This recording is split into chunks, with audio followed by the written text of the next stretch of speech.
कार्तिक महात्म्य दूसरा अध्याय यानी दूसरे दिन की कथा। श्री कृष्ण जी बोले, हे प्रिय, उधर गुणवती ने अपने पिता और पति का राक्षस द्वारा मरण सुना तो वह दुखित होकर विलाप करने लगी। वह बोली, हे प्राणनाथ, हा पिता, तुम हमको त्याग कर कहाँ चले गए। अब मैं आप लोगों के बिना असहायनी हो गई। हाँ, अब मैं क्या करूं? अब भोजन वस्त्रादिकों से कौन मेरा पालन पोषण करेगा? कोई कार्य भी करने का सहूर मुझ में नहीं है। अब कौन स्नेह से मुझ विधवा का पालन करेगा? मैं कहाँ जाऊँ, कहाँ रहूँ, क्या करूँ? हाँ, मैं ऐसी घृणित हो गई, मेरे पर देव का कोप हुआ है। अब मैं किस तरह जीऊँ? मैं बड़ी पापनी हूँ। श्री कृष्ण जी बोले, करूरी पक्षी की भांति रोती हुई गुणवती व्याकुल होकर वायु के झकझोरे हुए केले के वृक्ष के तरह पृथ्वी पर गिर पड़ी। बहुत देर तक होश में आई तो फिर बहुत विलाप कर दुखी होकर विकल होती हुई शोक सागर में डूब गई। तदंतर अपने घर की अनेक वस्तुएं बेचकर उसने बड़ी सावधानी के साथ यथाविधि पिता पति का श्रद्धादि कर्म किया और विष्णु भगवान की भक्ति में रत होकर वह शुद्ध और शांत भाव से इंद्रियों को वश में करके उसी पुरी में रहने लगी। जन्म से मरण पर्यंत वह एकादशी तथा कार्तिक के व्रत को विधिवत करती रही।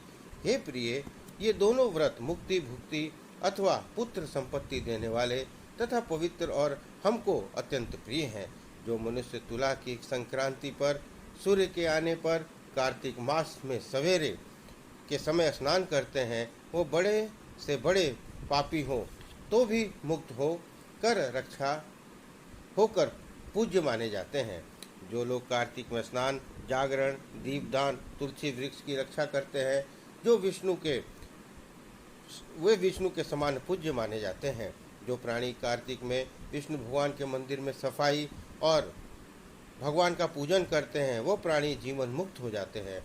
जो प्राणी कार्तिक में 3 दिन का नियम भी पालन करते हैं, वे देवताओं से भी पूज्य माने जाते हैं। तब भला जिन्होंने जन्म भर नियम किया है, उनका क्या कहना। इस तरह गुणवती मन लगाकर प्रतिवर्ष कार्तिक का व्रत भक्तिपूर्वक भगवान विष्णु की आराधना करती रही। एक समय की बात है, गुणवती रोग के कारण दुबली और ज्वर से पीड़ित थी। इस दशा में भी वो धीरे धीरे गंगा स्नान को गई। वह जल में स्नान करने को उतरी तो ठंडक से कांपने लगी। उस विह्वल अवस्था में भी उसने गगन मंडल से आते हुए एक विमान को देखा। उस पर शंख, चक्र, गदा, पद्म आदि विविध आयुधों से युक्त तथा विष्णु रूप धारण करने वाले विष्णु के पार्षद विद्यमान थे। गरुड़ की ध्वजा से युक्त तथा अप्सरागणों से सुशोभित उस विमान पर गुणवती को चढ़ाकर चंवर डुलाते हुए विष्णुगण उसे वैकुंठ में ले गए। उस विमान में बैठी हुई वह प्रदीप्त अग्नि के समान लगती थी। उससे प्रकार वह कार्तिक व्रत के प्रभाव से मेरे निकट आ गई। बहुत समय बाद जब ब्रह्मादि देवताओं की प्रार्थना से मैं इस लोक में आया, तब मेरे साथ मेरे गण भी आए।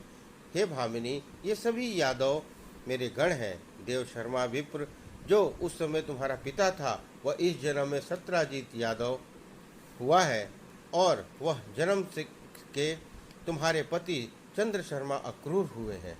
तू बड़ी दुखिया गुणवती है। उस जन्म में कार्तिक व्रत के पुण्य से ही मुझे तुम अत्यंत प्यारी हुई हो। इस समय मेरे मंदिर के द्वार पर जो तुमने तुलसी का बगीचा लगाया था, उसी के पुण्य से आज तुम्हारे घर कल्प वृक्ष शोभित है। तुमने जो पूर्व जन्म में कार्तिक मास में दीपदान किया था, उसी पुण्य से इस समय देह की शोभा है और तुम्हारे घर में लक्ष्मी का वास है। उस समय तुम्हारे जो व्रताधिक पति स्वरूप भगवान को अर्पण की थी, उसी के फल से इस जन्म में तुम मेरी भार्या हो। जन्म से लेकर मरण पर्यंत जो तुमने कार्तिक का व्रत किया था, उसी से कभी भी हमारा वियोग नहीं होगा। यह इस तरह जो मनुष्य नियम से कार्तिक मास का व्रत करेंगे, वे सब मेरे ही पास रहेंगे और तुम्हारे समान प्रिय होंगे। नाना प्रकार के यज्ञ, दान, व्रत और तप करने से प्राणी को जो फल मिलता है, वह कार्तिक व्रत का षोडशांश भी नहीं होता। अपने पूर्व जन्म के पुण्य के प्रभाव का वृतांत सुनकर सत्यभामा बहुत प्रसन्न हुई और संसार के आदि कारण स्वरूप भगवान श्री कृष्णचंद्र को प्रणाम करके बोली। इस प्रकार कार्तिक महात्म्य दूसरे दिन की कथा समाप्त हुई। बोलिए विष्णु भगवान की जय, तुलसी माता की जय।